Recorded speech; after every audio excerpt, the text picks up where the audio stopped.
de l'édition 2015, Daniel, Thierry, initiateur du projet, Mesdames, Messieurs, chers amis, nous sommes ici réunis, collectivités, entreprises, établissements de formation, jeunes et moins jeunes, autour d'une initiative remarquable et remarquée, dont le nom depuis quelques années martèle les esprits de l'agglomération boulonnaise et bien au-delà. Ce nom d'événement, ce sont les 24 heures de Saint-Jean.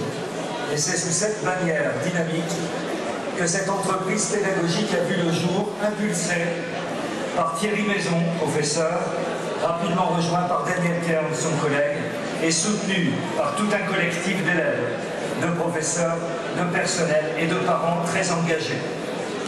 Chacun sait que les métiers et les marchés des industries sont à redécouvrir et à réinventer.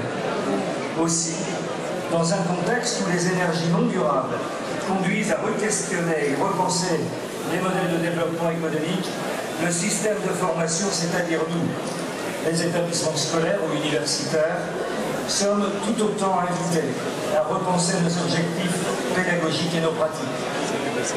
C'est pour cette raison que nous avons entrepris pour nos formations industrielles d'adapter nos activités pédagogiques aux orientations prônées par la région Nord-Pas-de-Calais et la Chambre de commerce dans le cadre de la 3e révolution industrielle. La question d'énergie, d'intelligence des flux sont très concrètement déployées ici, grandeur nature, par nos élèves et leurs professeurs. Que font très concrètement ici les professeurs dans un projet comme les 24 heures? Avec leurs élèves, ils tentent leur chance, ils relèvent des défis. À la résignation qu'on connaît chez beaucoup, ces jeunes et leurs professeurs préfèrent l'action, la vraie, celle qui contredit toute fatalité. Ils partent tout simplement de leurs envies, expriment leurs talents, conçoivent ce projet qui nous réunit aujourd'hui. Tant que l'envie demeure, tout succès est rendu possible. À chaque obstacle surmonté dans ce parcours d'une année pour préparer l'événement d'un jour et d'une nuit, nos élèves, vos enfants ont grandi. Ils se sont densifiés. Ils ont, dans cette expérience, contribué à construire bien plus qu'une vie professionnelle. Ils ont mis du sens à leur action. Entreprendre, c'est se sentir vivant. Alors oui, les filières industrielles montrent non seulement qu'elles sont vivantes, mais surtout qu'elles ont de l'avenir au cœur des questionnements énergétiques et au cœur du Nord-Pas-de-Calais. Je veux donc remercier les élèves qui ne comptent pas leur temps et démontrent avec force que l'appétit d'apprendre, de réaliser et de relever des défis est loin d'être éteint pour la jeunesse. Ces jeunes, ce sont ceux de nos formations industrielles et scientifiques, mais aussi tous les autres qui concourent directement ou indirectement à la réussite, avec un clin d'œil particulier aux jeunes du comité qui nous ont offert ce spectacle de danse et la présentation très élogieuse ce matin des équipes qui concouraient. Je veux remercier les professeurs qui, par la force de l'exemple, encouragent les jeunes à prendre leur vie en main. Vous êtes des passeurs d'expérience et par votre joie d'entreprendre, vous êtes contagieux dans ce lycée. Je remercie toutes les autres personnes de l'établissement qui, dans leur mission, apportent leur concours pour faire réussir l'événement. Je veux remercier aussi les entreprises. Nous avons grand besoin de vous dans toutes les filières, dans tous les niveaux de formation, car introduire quelques notions de vie active dans un lycée est tout sauf synonyme d'échec scolaire. C'est même, pour nous, tout l'inverse. C'est une condition nécessaire pour réussir. Un remerciement plus particulier pour l'aide financière apportée par la Chambre de commerce Côte-d'Opale, qui depuis plusieurs années apporte un soutien que je qualifie de massif dans ce projet.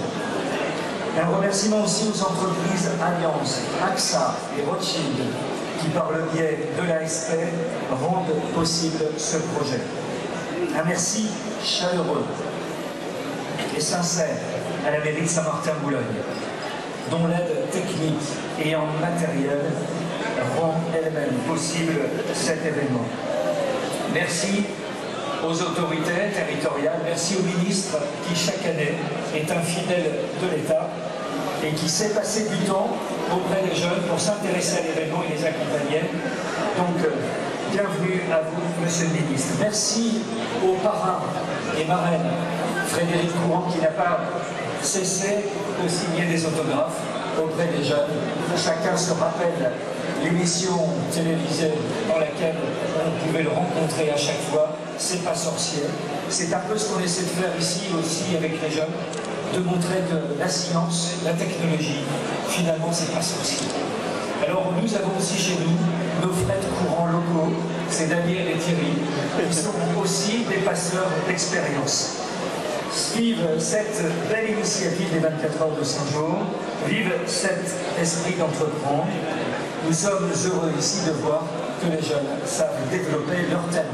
Merci de m'avoir écouté.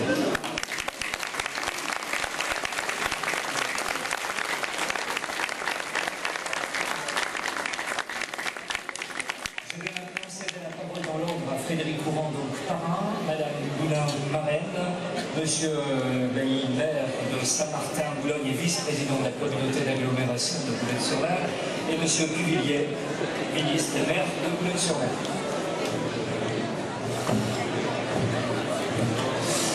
Bonjour. Tout a déjà été quasiment dit, donc c'est pas très facile de rebondir derrière. Si c'est vrai qu'il y a quelque chose qui est important, c'est que lorsque Daniel Kerr m'a contacté il y a plusieurs mois pour me demander si je voulais parrainer cette course, que je connaissais déjà et que toute l'équipe de C'est pas sorcier connaissait déjà, parce que comme vous avez un bon service de communication, vous envoyez toujours aussi des dossiers de presse un peu partout, donc on vous connaît forcément depuis 13 ans. Mais on n'avait jamais eu l'occasion de venir, moi j'avais jamais eu l'occasion de venir vraiment. Et évidemment, c'est ce que vous venez de dire à l'instant, on est dans le même état d'esprit. C'est-à-dire que, et moi je trouve génial ce que vous faites, nous on a la chance, on fait de la télévision, on est protégé des élèves, j'espère qu'ils ne vont pas m'entendre, on a un écran entre nous. Mais les enseignants, ils sont en contact direct avec les élèves et réussir à faire ce travail qui consiste à les passionner sur des sujets en passant de la théorie à la pratique, en couvrant tout un projet pédagogique depuis la création jusqu'à sa réalisation. Et en plus de ça, en nous faisant quelque chose de ludique, hein, on peut dire, parce qu'on s'amuse, on est là pour s'amuser. Je pense que c'est... Enfin, nous, ça partage, enfin, on a toujours partagé ce point de vue sur C'est pas sorcier, et on pense que c'est la meilleure façon de créer des vocations. Il paraît même, on nous dit quelquefois que l'émission a permis à des jeunes de trouver leur vocation, donc c'est génial. Et dans ce sens-là, on est vraiment dans le même état d'esprit, donc c'est pour ça que vraiment, si je viens comme parrain, je représente aussi un peu toute l'équipe de C'est pas sorcier, qui n'a pas complètement disparu. L'émission, on nous l'a enlevé un petit peu pour le moment, mais il se prépare d'autres choses et l'équipe de C'est pas sorcier est encore bien vivante. Donc voilà. L'autre chose qui me paraît importante, c'est qu'évidemment, on est en pleine transition énergétique, donc tout le monde en parle, donc il faudra peut-être commencer à agir, peut-être qu'on a un peu traîné pour travailler là-dessus. À qui la responsabilité, j'en sais rien, les fabricants automobiles, etc. Peut-être que Monsieur le ministre a plus de réponses que moi sur ce sujet. En tout cas, il y a quelque chose qui est important, c'est que tous les jeunes qui sont là aujourd'hui, qui sont en seconde, en première et tout, sont capables de fabriquer des voitures avec des piles à combustible. Des voitures à hydrogène avec des piles à combustible, c'est génial parce que la plupart des gens ne savent même pas ce qu'est une pile à combustible. Ça peut tout à fait se comprendre d'ailleurs parce que la technologie elle est aussi simple que ça. Mais à partir de cette technologie assez compliquée on aimerait bien tous faire fonctionner nos voitures demain, parce que qu'est-ce qui sort derrière? Il n'y a rien, c'est juste de la vapeur d'eau. Ce qui sort derrière, donc c'est absolument rien en CO2 et parfaitement simple comme mode de déplacement si on arrive à le faire. Il y a encore du travail hein, quand même, je crois, pour les voitures, même si c'est en train d'évoluer. Réussir à travailler avec des jeunes qui sont en seconde, première, pour maîtriser cette technologie, je pense qu'ils vont devenir les ingénieurs de la transition énergétique de demain. Donc ça c'est vraiment bien. Et puis la troisième chose, c'est que c'est un super esprit d'équipe parce que ce sont des profs avec des élèves, on les voit là, qui sont là à fond pour défendre leur projet. Donc ça fait au moins trois bons arguments pour venir vous voir et vous parrainer. Voilà, et donc je vous souhaite bon courage. bonne chance et que le meilleur gagne pour les courses en bas. Et voilà, et merci beaucoup de nous avoir accueillis aussi. C'est très gentil.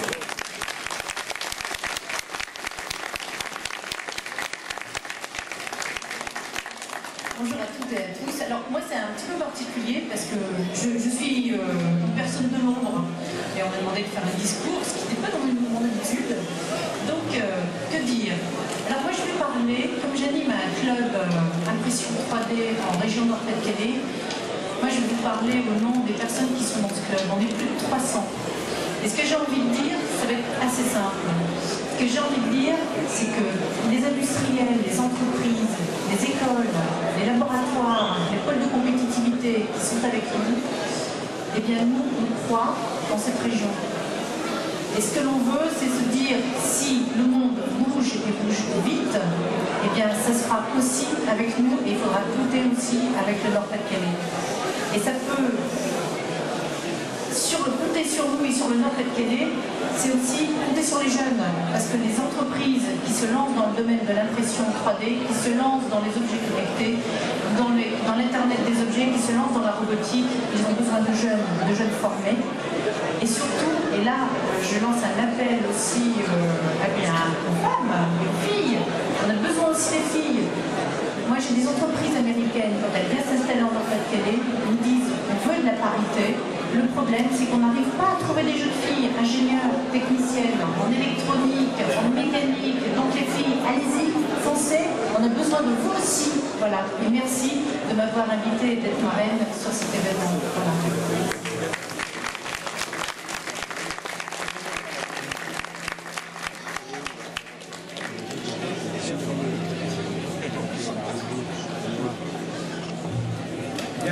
Bonsoir à tous, monsieur le ministre.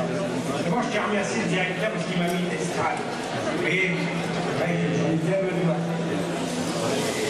Vous dire que je suis très heureux et c'est vrai que c'est la 13e édition des 24 heures de Saint-Jean. Il faut dire que à 95%, j'ai toujours été là, présent pour cette superbe manifestation. Vous dire que je suis très heureux de saluer les parrains, de saluer le ministre et l'ensemble des élus qui sont là devant nous. C'est important que les élus soient à nos côtés pour souligner ce travail formidable. D'ailleurs, la chanson disait dans le spectacle, vous êtes formidables ici à Saint-Jean.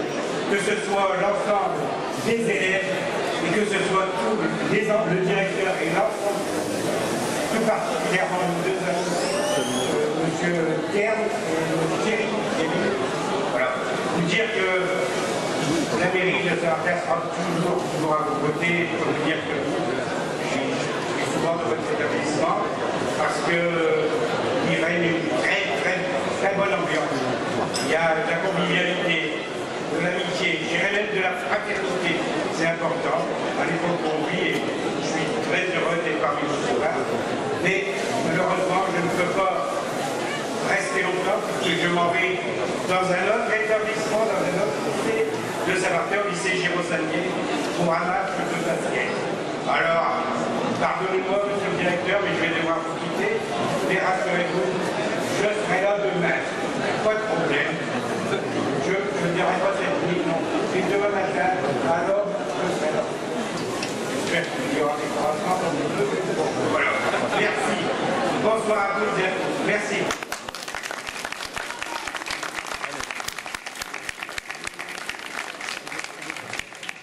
Bien difficile, mesdames, messieurs, de conclure par le propos et d'ouvrir donc cette nouvelle édition des 24 heures de Saint-Jean. Monsieur le directeur, vous avez raison d'être fier de votre établissement, vous avez raison d'être fier du monde enseignant, et particulièrement Daniel Kern et particulièrement Thierry Maison. Je salue tous les jeunes, toutes et tous, qui chaque année attendent ce moment comme un moment qui est moment de révélation, de temps de passion et de temps de mobilisation durant des mois, plus de 9 mois de concentration, de préparation.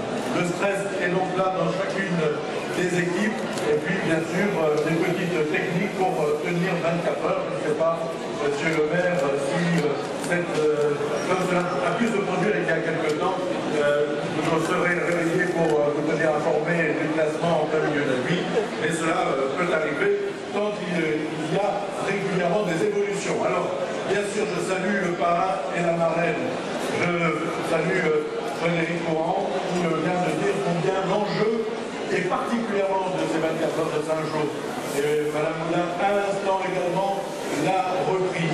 Combien vous collez avec l'actualité de la société. Bien sûr, l'enjeu énergétique, de l'évolution énergétique, nous sommes dans l'année du COP21, nous devons donc nous mobiliser, faire en sorte que nous puissions avoir confiance en nous-mêmes, confiance en ces générations qui elles-mêmes préparent aux énergies alternatives et renouvelables.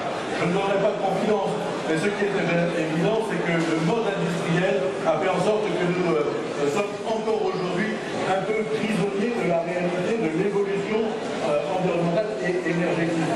Pourtant, tout est non seulement inventé, mais beaucoup de choses sont inventées et sont à industrialiser.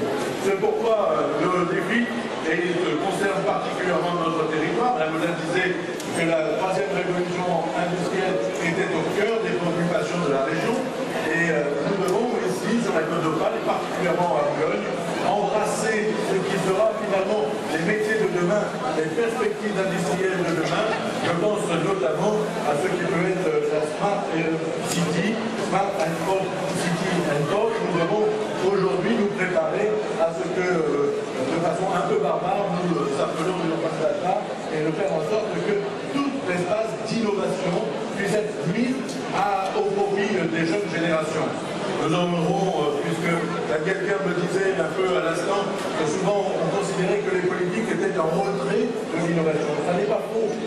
D'abord parce qu'il faut les maîtriser.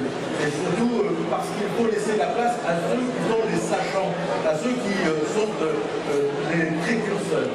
Et pour ça, des initiatives seront prises très prochainement. D'abord pour avoir un tiers-lieu qui serait un lieu d'innovation pour toutes celles et ceux qui ont le projet. Nous devons avoir aussi comme perspective de faire que nous puissions utiliser la mer, la croissance bleue, comme potentialité du développement. Et si ici, particulièrement, nous le faisons avec l'avion du futur, parlé Frédéric Courant, je ne vous en veux pas, vous avez découvert Josica, vous voyez la potentialité de ce que représente la mer comme perspective de la croissance bleue de demain, durable et responsable. Alors nous devons embrasser cette question avec ce qui sera au cœur des prochains mois, les innovations technologiques pour la mer, pour les métiers de la mer et bien sûr pour le transport maritime. Voilà, je termine le propos simplement pour adresser, comme j'ai coutume de le faire, avec le cœur et avec bien sûr l'enthousiasme. Je transmets et j'adresse à toutes les équipes toutes mes félicitations. Elles sont anticipées par rapport aux résultats parce que toutes et tous se montrent là à la fois du respect, une belle mobilisation, de grandes valeurs. Elles sont ici rayonnantes et elles sont mises au profit de ce que finalement nous devons apporter aux générations qui viennent, c'est-à-dire de la confiance et les armes de la réussite. Merci, félicitations à tous.